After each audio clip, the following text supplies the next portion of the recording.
Evet, levrek süpürgesini kayıktan deniyoruz şu anda. Çalışıyor ama çok fazla yük bindiriyor.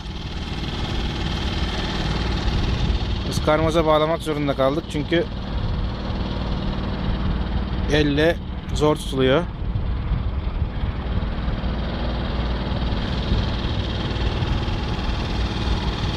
Yüzlük misina var.